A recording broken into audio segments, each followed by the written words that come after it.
All right. First rule of this channel is we do not talk about this channel. Second rule of this channel is this is not legal advice. So, this week I just got done doing a lot of the hard work for the After Waiver Wire show tomorrow, and I just kind of wanted to talk about like chasing the dragon of the guys that popped up on this week waivers because I'm probably not going to talk about them a lot tomorrow. So one of the main guys, this is Zack Evans, the sixth round pick for the Rams. Kieran Williams looks like he's going to go down for a couple of weeks with an ankle injury. I don't think Zack Evans is a particularly good prospect. I think he's okay. The bigger issue with Zack Evans, I think, is that he's going to be limited. They have Royce Freeman in the backfield. Royce Freeman is kind of more trusted with that dirty work stuff, like pass blocking. So I think a guy like Zack Evans is going to be hurt by that. The other two guys, Jordan Mason and Elijah Mitchell, I think those guys are also going to get cut into a little bit by Kyle Juszczyk, the fullback, because he's, again, a guy that I think they're going to trust to be able to do certain things in certain situations. So Elijah Mitchell, he's smaller, faster, has had some issues staying healthy. The 49ers bye week is 9, so it wouldn't surprise me that McCaffrey misses up until week 10 for Jacksonville. And it's just a running back by committee there between Elijah Mitchell and Jordan Mason. I can definitely see Jordan Mason having a little bit more appeal from just that early down grinder on a good offense and falling in the end zone. So from my perspective is if I'm playing a team over the next couple of weeks that would plug these guys in, I'd be more scared that he hits a spike week than they do anything for me. So that's how I would probably tackle those two. Craig Reynolds pops up. There's a possibility that Gibbs is able to come back from the hamstring. I don't know if they would necessarily lean on him. The other thing that would kind of bother me with this offense is that there are so many mouths to go around that I don't know if they're necessarily going to have to lean on Craig Reynolds the way that they were leaning on Montgomery. So again, this is another guy that I would probably be more interested in blocking than I would actually going out and getting. But pieces of good offense are always good, and he's a type of guy that could easily fall into the end zone a couple times in a game if they get into that red zone situation. The Baltimore game probably bothers me a little bit less than the Las Vegas game, and then they go into a bye. So again, this is another situation where it wouldn't surprise me if Montgomery doesn't come back until week 10. And who knows what they're going to do with Gibbs in the meantime. If Gibbs comes back, and I don't know if we're going to hear anything by tomorrow, but if Gibbs comes back, this definitely would hurt Reynolds. So again, I would be hesitant spending on any of these guys. Salvon Ahmed was a guy that I talked about last week.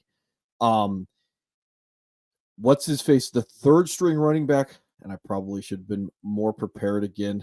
The third string running back for the Dolphins is going to probably end up going on IR, it looks like. If I can get rid of this. Chris Moore, I think is his name, the third string running back. And again, I'm going to talk about this more tomorrow. Yeah, Chris Brooks is considered week to week with an ankle. Jeff Wilson can come off IR, and it wouldn't surprise me if they just flop the two guys because they're going to have the problem down the line of who's going to be on the field for the special teams plays. So it wouldn't surprise me that like Jeff Brooks is the guy that they bow out for a few weeks on IR. And then that allows them to just move Jeff Wilson into the lineup in the meantime because they all already have A-Chain on the short-term IR. But I don't know how many guys that you can throw on that short-term IR in the meantime. So Jeff Wilson is going to definitely have to be activated within his 21-day window or he can't play this year. So a guy like Solomon Ahmed, to me, is more interesting because he may make it through waivers and then I can pick him up. But, we see that the Dolphins were able to sustain 2 running backs. So this is a guy that I would be a little bit more interested in throwing in my lineup if I'm really in a bad situation than vice versa of being more concerned with my opponent rolling him out because he's in a bad situation. And then they're the 2 wide receivers that they talked about. I don't think anybody's going to talk about Trey Palmer. But Rashee Rice, like hopefully you already stashed him. We were already talking about him for a little while. And then with the Justin Watson injury, he's a guy. Someone brought up a comment today. I know last night's video wasn't very good. I was kind of not interested in doing it, and it's harder for me to come out and do it. Like, I'm actually a little excited to do this one today. So Rashee Rice is a guy that I think is has a cap later on the season. I shouldn't say cap. His ceiling later on the ceiling could be like a higher end wide receiver 2, low end wide receiver 1 if he grows into this role for the Chiefs. And with Justin Watson going down, it's probably going to only open up more target share and more routes, more snap share for Rashee Rice. So he interests me a lot more because just from the what his likely floor is at this point is probably closer to a wide receiver 2 than it is a guy that I can't trust. So this is a guy that if I was going to chase the dragon and try and get production going forward, this is a guy that I would be spending on. And then Josh Downs is another guy. I remember Josh Downs when he was coming out of college. I'm pretty sure for 5'9", 171, if I remember his tape correctly, that this is a guy that was a contested catch kind of slot, a very small guy.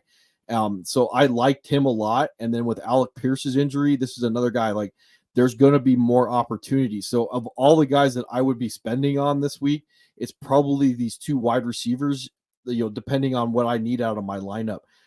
Because Alec Pierce is going to be out for a few weeks. And then the other thing is like, I'll talk about this more tomorrow. Anthony Richardson may end up getting season-ending surgery. And I think Gardner Minshew actually helps the wide receivers here. So again, I want to win weeks and have the ability to win my league. And these running backs, they probably help me more from blocking my opponent, because if I'm rolling these guys out outside of a block, I'm probably not in a very good position to be winning my league. But guys like Rashee Rice and Josh Downs may end up being weekly starters for me down the line.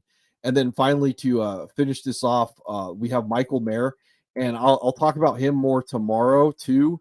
But the biggest thing that I saw is Austin Hooper's snaps were down and Michael Mayer's snaps were up.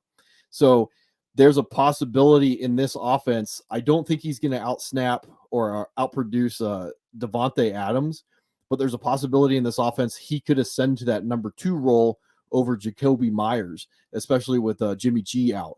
So this is another guy that, like, it's probably not a good offense, and I would normally not want to be spending on good offenses. So Rashee Rice is in at least not a bad offense. I don't know if I would go as far as to say like Kansas City is necessarily a good offense this year. They may be good. They're not what they were.